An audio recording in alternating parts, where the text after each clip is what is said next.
ओम नमो नारायण। ओम नमो भगवते वासुदेवाय। ओम विष्णुवे नमः। पृथ्वी माता क्षीर सागर के तट पर भगवान श्रीमन नारायण की स्तुति की। श्री भगवान संतावना देते हैं कि हे पृथ्वी माता, मैं फिर पृथ्वी पर अवतार लूंगा। सिर्फ कंस के ही नहीं, और सारे दुष्ट राजा पृथ्वी का भार बन गए हैं। इसलिए मुझे पृथ्वी पर प्रकट होने का समय आ गया है। भगवान श्रीमन नारायण कहते कि मैं देवकी के गर्भ से जन्म लूंगा, आप थोड़ा धैर्य रखें। पृथ्वी माता श्री भगवान की वाणी सुनकर प्रसन्न हो गई। आज के समय में हम लोग ईश्वर के शरण में नहीं जाते हैं और दूसरे जगह भटकते रहते हैं। जब कहीं सहारा नहीं मिलता तो अंत समय में भगवान के शरण में जाते हैं। ये हम सभी की बातें हैं। लेकिन सर्वप्रथम धर्म बनता है मनुष्य को कि भगवान के शरण में जाए,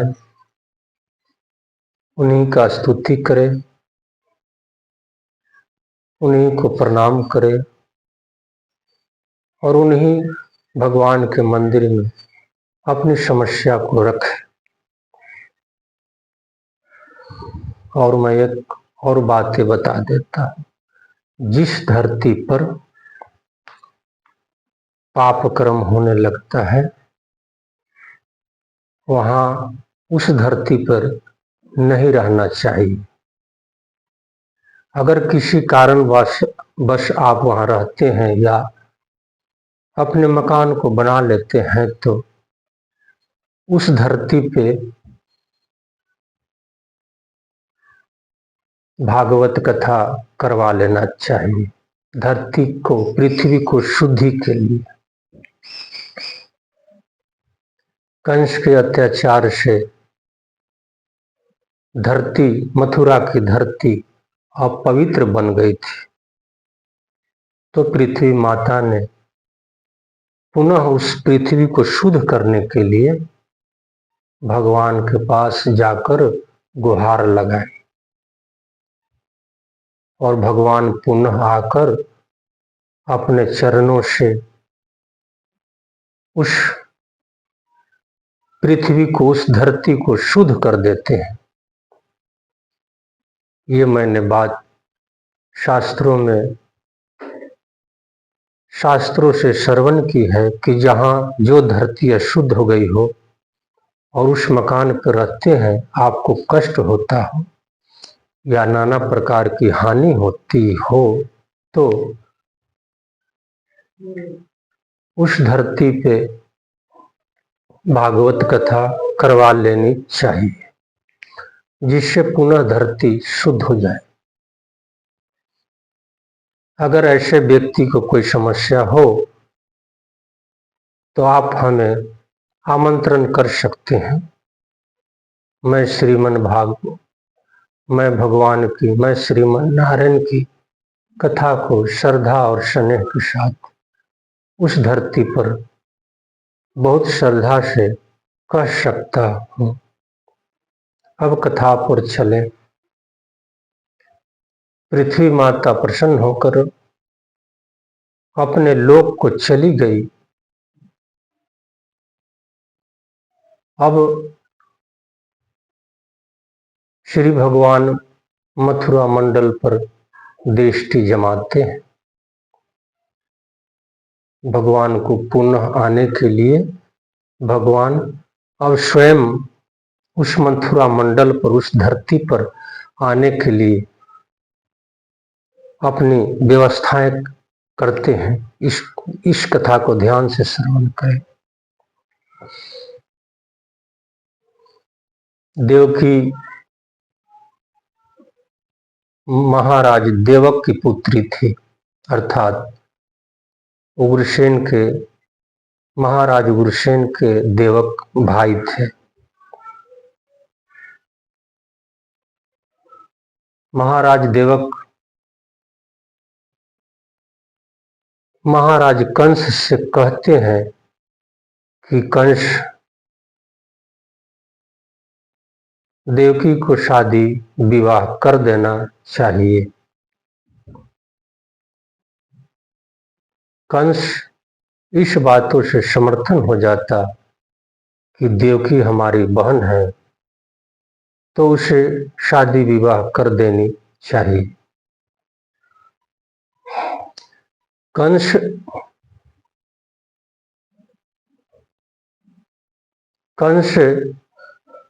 वासुदेव जी से ये बात कहते कि हे वासुदेव, हमारी बहन देवकी तुम्हारी पत्नी बनने योग्य है।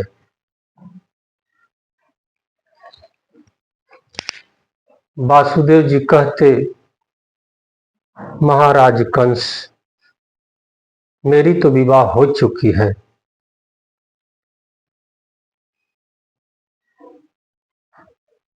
वासुदेव जी का पहली पत्नी का नाम रोहिणी थी, जिससे बैराम जी प्रकट हुए थे। लेकिन कंस जो कह देता वो मानना पड़ता किसी भी व्यक्ति को,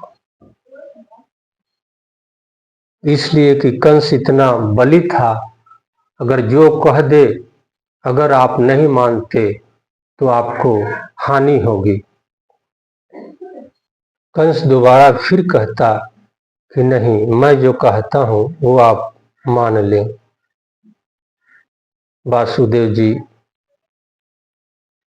कंस से डर गए और कंस की आज्ञा को स्वीकार करते हैं।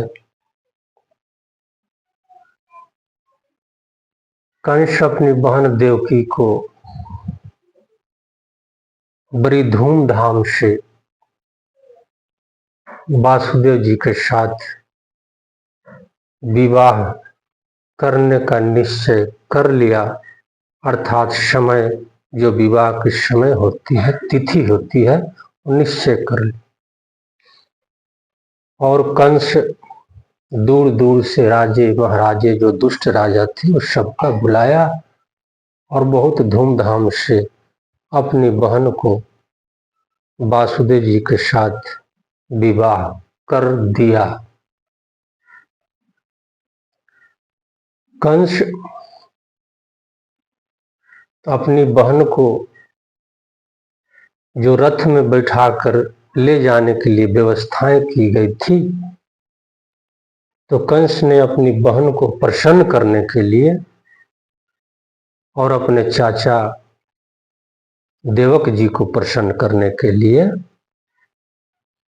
उस रथ का रास, जिसे हम बाग कहते हैं, कंस ने देवकी की उस रथ पर और वासुदेव जी का उस रथ पर बैठाकर स्वयं सारथी बन गया। जैसे ही कंस ने उस रथ पर सवार हुआ तो उस सभा के सामने आकाशवाणी हुई, रे दुष्ट कंस, रे दुष्ट कंस, जो अपनी बहन को रथ में बैठाए लिए जा रहा है, इसी बहन का, देवकी का आठवां पुत्र तुझे वध कर देगा। जब आकाशवाणी ने इस प्रकार कही तो कंस अब भाई बहन के रिश्ताएं समाप्त हो गई। कंस भाई का नहीं दुष्ट का रूप धारण कर लिया। यही होता है, कभी कभी तो मनुष्य एक दूसरे से प्रेम कर लेते हैं, लेकिन थोड़ी सी खिंचावट आई, थोड़ी सी दिक्कतें आई तो हम अपने रूप को बदल लेते हैं, अर्थात मित्रता से शत्रुता में विचार को बदल लेते हैं। उसी प्रकार कंस तत्काल अपनी कमर से तलवार खींचता और देवकी के गर्दन पर और कहता कि मैं अभी तुझे सर को काट लूंगा। देवकी भय से कांपने लगी। अब वहां भाई बहन की रिश्ताएं नहीं थी, शत्रुता दुष्टा की रिश्ता बन गई थी। देवकी भय से कांपने लगी। वासुदेव जी मन में विचार करने लगे, शुभ मुहूर्त में ऐसा हानि क्यों हो रहा है। और वासुदेव जी मन में विचार करते हैं कि मृत्युक जितनी टले उसे टालना चाहिए। कितनी अच्छी ज्ञान है। हम सबों को भी अगर शरीर में कोई तकलीफ हो या कोई बाहरी समस्या आ जाए या लड़ाई झगड़े हो जाए तो उसे टालना चाहिए, तत्काल लड़नी नहीं चाहिए, टालना चाहिए। जैसे शरीर अस्वस्थ हो तो वैद्य से मिले तो मृत्यु टल जाएगी, ईश्वर से मिले तो मृत्यु टल जाएगी, भगवान का भजन करें तो मृत्यु टल जाएगी कुछ समय के लिए। धर्मात्मा वासुदेव जी ने इस प्रकार अपनी पत्नी देवकी को बचाने के लिए विचार किए। वासुदेव जी कहते हैं, महाराज कंस, आकाशवाणी ने ये कहा कि देवकी के 8वां पुत्र आपको वध कर देगा, लेकिन मैं प्रतिज्ञा करता हूं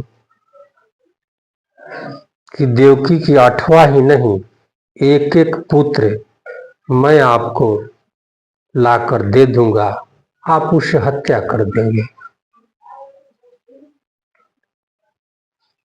वासुदेव जी इस प्रकार कहते हैं कि देवकी के एक एक पुत्र होगा जो मैं आपको दे दूंगा, आप उसे मारे या छोड़ दे, आपके ऊपर निर्भर करती है।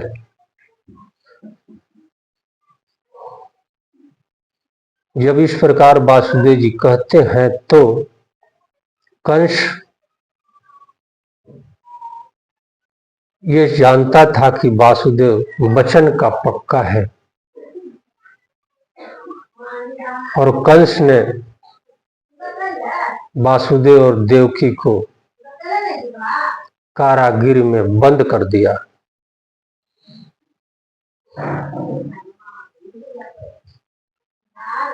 वासुदेव और देवकी जेल में, कंस के जेल में बंद हो गए और कंस बच्चे के जन्म होने की प्रतीक्षा करने लगा। समय रुकता नहीं, इस बात को ध्यान दें। समय रुकता नहीं और समय देव की गर्भवती हो गई और समय के अनुसार से देवकी पहला पुत्र का जन्म दिया। वासुदेव जी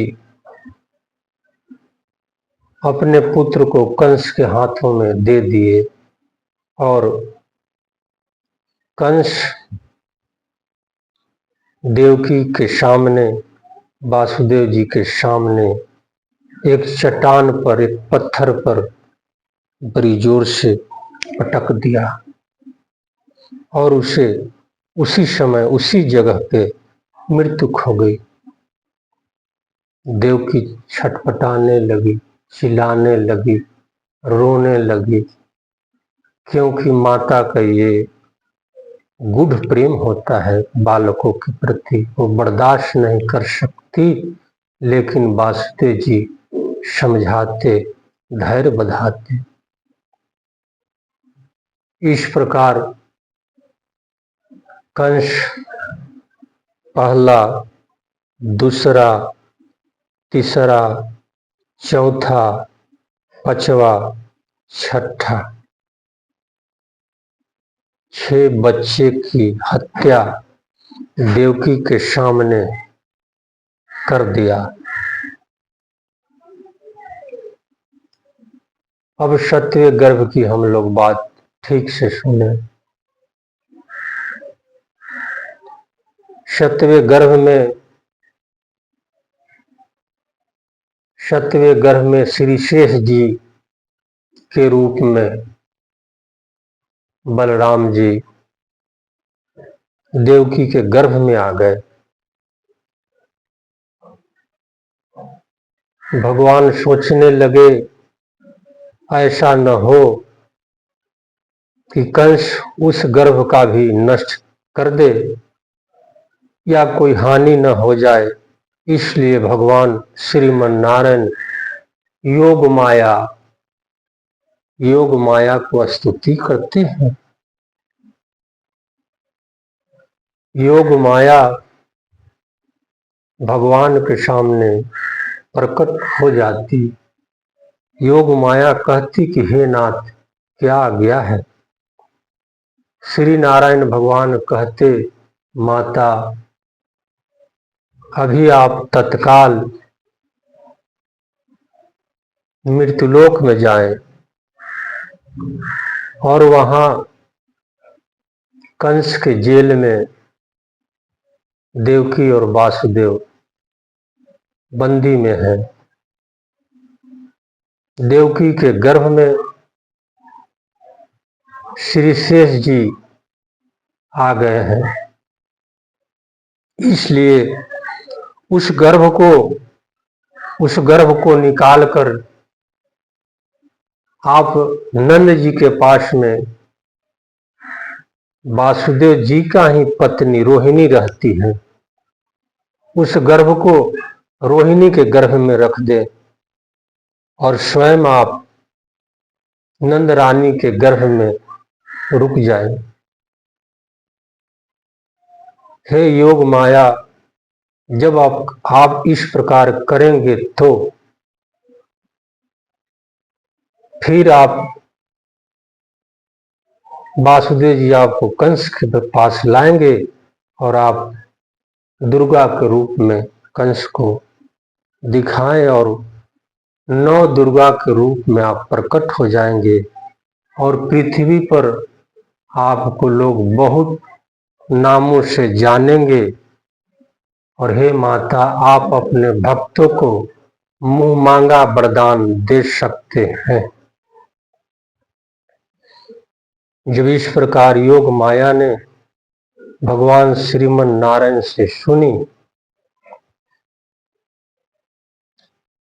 तो योग माया प्रभु की आज्ञा से मृत्युलोक पर चली आई और तत्काल देवकी के गर्भ से उस गर्भ को खींच करके और योग माया गोकुल में नंद रानी रहती, गोकुल में रोहिणी जी रहती थी। उस गर्भ को रोहिणी के गर्भ में रख दिया और स्वयं नंद रानी के गर्भ में विराजमान हो गई। ये सतवा गर्भ की कथा हमने बताई। जब कंस ने सुना कि देवकी का सतवा गर्भ खराब हो गया तो कंस जोर जोर से हंसने लगा कि मेरे भय के कारण से गर्भ नष्ट हो जाते हैं। इस प्रकार कंस बड़ी बड़ी डींग हाँकते हुए दुष्ट राजाओं से कहता कि मेरे शक्ति के सामने, मेरे बल के सामने गर्भ नष्ट हो जाता है। गर्भ के नष्ट हो जाने से देवकी दुखी होती है, रोती है, लेकिन वासुदेव जी अपने पत्नी देवकी को समझाते कि जो ईश्वर का कृपा होता है वही होता है। जय श्री कृष्ण, जय श्री कृष्ण, जय श्री कृष्ण।